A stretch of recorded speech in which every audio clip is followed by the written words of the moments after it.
Voilà, bonjour. Alors, je fais cette petite vidéo improvisée ici à Lausanne, à ce cours de praticien changement rapide.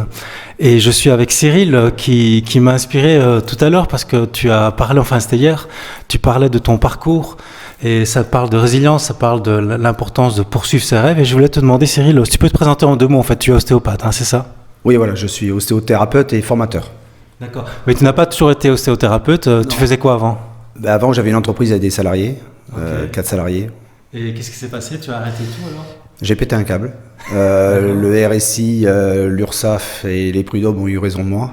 Ouais. Et quand tu te retrouves un samedi matin dans un Leroy Merlin pour aller acheter une pelle et de la chaux-vive pour aller enterrer un salarié, tu dis qu'il y a un truc, il faut que tu arrêtes. Ah ouais. Alors, je grossis le truc, mais c'est Ouais, un peu ça. ouais. Et le lundi, j'ai dit stop, j'arrête tout.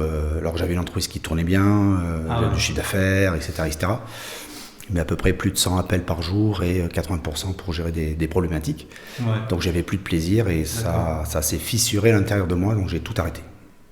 Tu aurais pu continuer ou pas, tu penses? Ou c'est vraiment une décision, tu t'es rendu compte pour ta santé que tu arrêtes? Ou qu'est-ce qui t'a motivé vraiment à dire maintenant c'est fini? Le sommeil, je dormais plus, des idées. Enfin voilà, je me rendais compte que j'avais créé mon entreprise pour être libre. Ouais. Et je me retrouvais enfermé dans cette structure-là. C'est ça, ouais. Et donc je fais beaucoup de motos et j'adore la liberté. Et là, ça m'a figé, quoi. Je me suis retrouvé dans un cadre encore plus fermé que quand j'étais salarié dans des sociétés. C'est ça, ouais. Donc tu as refusé, ce qui est génial, c'est que tu as refusé de continuer comme ça, tu voulais te libérer.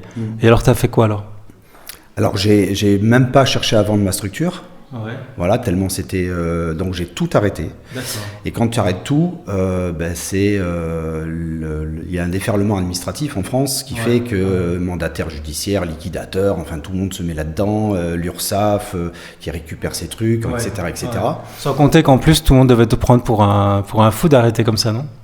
Ah mais ça c'est depuis la naissance qu'on prend pour un fou. D'accord. Moi j'ai toujours pensé que heureux les fêlés parce qu'il laisse passer la lumière, tu vois.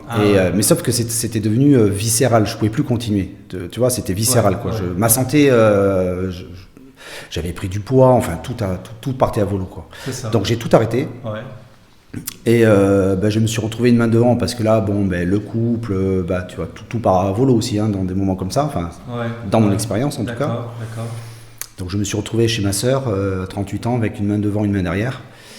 Et puis plus rien, parce qu'il y a ses idées comptes, parce que voilà, c'est l'emballement de la machine administrative. Donc le RSI qui m'a réclamé des sommes hallucinantes alors qu'il s'était trompé. Enfin, j'ai vécu ce que beaucoup de libéraux, de gérants d'entreprise, on entend à la télé dans les... voilà. Donc, Moi, ce que je trouve déjà admirable à ce stade-ci, c'est que tu t'es écouté malgré tous ces problèmes que tu pouvais imaginer déjà. On dit si j'arrête, voilà ce que j'aurais comme problème. Tu as quand même décidé, je m'écoute, j'arrête, avec tous les désavantages que ça a comporté. Et ensuite, qu'est-ce que tu as fait alors? Ensuite, ma sœur m'a permis d'ailleurs de me retrouver à un boulot qui m'a fait énormément de bien. Ouais. Mais un truc de malade, je pensais pas, c'était mettre des bouteilles dans des cartons. J'ai travaillé à la chaîne, alors j'ai un bac plus machin, etc., des études avant. Ouais. Et voilà, et ça m'a posé, ça m'a fait du bien. D'avoir une sonnerie qui t'explique que quand c'est qu'il faut que tu prennes ta pause et qu'il ne faut pas dépasser 5 minutes parce qu'autrement tu passes pour un lèche-cul qui tu vois, veut monter en grade. Donc j'étais manutentionnaire, mais ça m'a permis de me poser et de me reposer parce que dans ce déferlement, à un moment donné où tu es dans ce tunnel-là et tu vois une lumière qui au bout du tunnel, tu dis c'est la sortie du tunnel, en fait c'est les phares du train que tu reprends dans la gueule quoi. Ouais. Donc c'est quand j'étais vraiment bas, je pouvais plus toucher, que là, il y a des solutions qui ont émergé. Et donc, je me suis posé cette question. Voilà, question à la con. Mais si je gagnais 100 millions d'euros au loto, qu'est-ce que je ferais de ma vie? Alors après, tout ce que l'argent peut permettre, est-ce que je passerais mon temps à siroter des mojitos, le cul dans le lagon? C'était pas ça. Alors ça, c'est une question géniale. J'en parle parfois dans la chaîne, c'est... si j'étais millionnaire ou si j'avais plus travaillé, qu'est-ce que je ferais de ma vie? Qu'est-ce qui me donnerait du plaisir à me lever le matin en fait? C'est un peu ça. Super question. Alors qu'est-ce que tu as trouvé comme réponse? J'étais passionné depuis très très jeune par le milieu de la santé. Mon père était médecin, décédé jeune à 43 ans. Donc peut-être que j'ai toujours eu des très bonnes notes en biologie au bac. J'ai eu 19 au bac en bio parce que j'adorais ça, le sport. Et là je me suis dit ok. Je vais reprendre mes études parce qu'il y a une chose que j'ai envie de faire, c'est soigner les gens. Parce que ça, je sais, que je pourrais le faire jusqu'à la fin de mes jours, sans fatigue, sans stress, avec du plaisir, avec voilà. Donc j'ai repris des études d'ostéopathie et ça a été le démarrage. Donc j'ai payé ça en plusieurs chèques, j'ai emprunté à des copains, enfin parce que j'avais rien. Donc mais j'avais une telle révélation.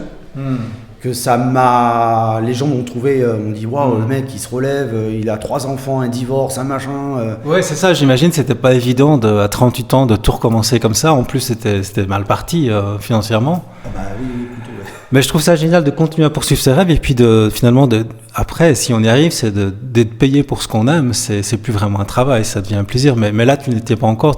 Donc, t'as refait les études. À 38 ans, t'as repris. Comment ça s'est passé? Alors, j'ai repris mes études. J'ai un ami aussi, mon meilleur ami, qui m'a sorti. Je me souviens parce qu'il m'avait dit, mais arrête de faire de la manutention, quoi. Je dis, ouais, non, mais Jean-Philippe, j'ai des pensions à payer, j'ai ceci, j'ai ça, puis ça me fait du bien. Il me dit, oui, mais tu prends du travail à ceux qui n'ont que ça. Ah, intéressant. Ouais. Et j'ai dit, ouais, ok, qu'est-ce que tu me proposes? Et il m'a dit, écoute, j'ai une petite boîte là qui vivote, si tu veux, tu t'en occupes. Et puis je t'emmerde pas, je te file le salaire, etc. Et je te laisse faire. Et mon école en ostéopathie était en alternance. C'était une école qui était à Annecy. D'accord. Où j'avais toute une partie théorie qui était par des cours avec des corrections. Puis après, je partais 1 semaine, 2 semaines in situ pour la pratique. C'est ça. Donc j'avais cette... et puis bon, Jean-Philippe m'a laissé complètement... ok, donc ça s'est bien passé. Moi, ce qui m'a vraiment intéressé, c'est quand tu as témoigné à un moment donné, tu as dit, quand tu as eu ton diplôme... T'as eu ton diplôme, hein? Oui. Je vérifie, je plaisante. Et là, s'il fallait pratiquer, quoi, c'était pas évident. T'étais pas dans le meilleur contexte pour pratiquer. Alors oui, alors moi j'ai passé une école d'ostéopathie crânienne à Annecy qui a un diplôme reconnu en Europe, à l'ASCA, en Suisse. J'ai l'ASCA international. J'ai des anciens d'ailleurs qui sont installés en tant qu'ostéopathe en Suisse avec ce diplôme-là. En France, il n'est pas encore reconnu. Mais je m'en foutais, je le savais moi, parce que j'ai pas voulu apprendre à faire craquer les gens. Voilà. C'est ça, donc tu partais déjà avec une difficulté en France, quoi. Ouais. Une grosse difficulté, en fait. Une grosse difficulté. Ouais. Jean-Philippe m'a prêté gentiment pendant 1 an un bureau dans une zone industrielle. Donc j'avais en dessous vendez votre voiture et puis un truc d'électricité. Bon, donc dans une zone industrielle, voilà ce qu'on peut imaginer. Donc pas du tout un cabinet avec vue, etc., etc. Et 40 ostéopathes bien français, bien diplômés en France, avec des grosses compétences, etc., etc. Moi, j'avais fait 3 ans, ils en avaient fait 5, bon bref. Ouais, c'est là que déjà on peut se dire, en fait, c'est dingue parce que on a toujours des tas de justifications pour arrêter, pour pas continuer. Mais là, tu en avais vraiment des réels. Et beaucoup de gens se seraient arrêtés là en disant, non, c'est pas possible dans cette région, avec ce contexte. En plus, mon diplôme n'est pas reconnu. Mais malgré tout, t'as continué en plus. Ouais, et puis l'environnement, on dit non mais attends, tu étais dans le diagnostic immobilier, tu vois, l'amiante, le plomb, ces trucs-là, les termites, des trucs, le gaz. On dit attends mais tu faisais quoi? Et maintenant tu vas toucher les gens, tu vas faire des choses. Je dis ouais, j'avais... En fait, je me suis rendu compte, c'est que j'avais pas de peur. Alors peut-être par l'inconscience de l'enfant, tu vois, je sais pas, mais j'avais tellement cette joie en moi, une joie enfantine en fait de pratiquer, que j'en rêvais la nuit, je pratiquais la nuit et très rapidement en fait, j'ai mis moins d'1 an à avoir à peu près 100 de personnes par mois en séance. Wow, bravo. C'est-à-dire 5 par jour à peu près. Et mais j'étais fin heureux. Puis quand j'ai discuté avec des gens, avec des ostéos, je dis moi j'ai à peu près 100 personnes. Mais comment, quoi alors la grande clé c'est l'enthousiasme en fait. C'est ça, c'est aimer vraiment ce qu'on fait et puis les gens le sentent. Ouais. Mais tu disais, à un moment donné, tu racontais que tu n'avais pas de clients et tu parlais comme ça tout le temps autour de toi, en fait, de ta passion. Ben oui, parce que au départ, moi je restais pas, je pouvais pas rester dans mon cabinet, entre guillemets, à attendre que ça sonne, quoi. Donc quand j'avais des journées où j'avais 2 personnes, je les mettais le matin, tu vois, et puis l'après-midi, j'allais dans mon réseau d'entreprise, j'allais me présenter, puis j'avais pas de peur. J'allais à la boulangerie, tu vois, je voyais une petite mamie qui se touchait le dos, tu vois, elle repartait avec ma carte, un rendez-vous et une baguette de pain, quoi. Parce que c'était, tu vois, j'ai non-assistance à personne en danger, j'en étais presque tellement que j'étais pétri de ce feu, je dirais. Et là, je sais que tu le gardes toujours, parce qu'on en a parlé, l'ostéopathie, où j'ai parlé un peu avec toi, tu gardes ce feu intérieur, en fait, ce feu sacré, comme on dit. C'est ça, parce que j'ai le plus beau métier du monde. Tout le monde a le plus beau métier. Ouais, mais moi aussi. On a tous le plus beau métier du monde, mais ce que je fais, c'est que je prends mon pied tous les jours en travaillant avec mes mains. Et ça, quand même, c'est pas mal. Ma tête et mes mains, je peux travailler partout.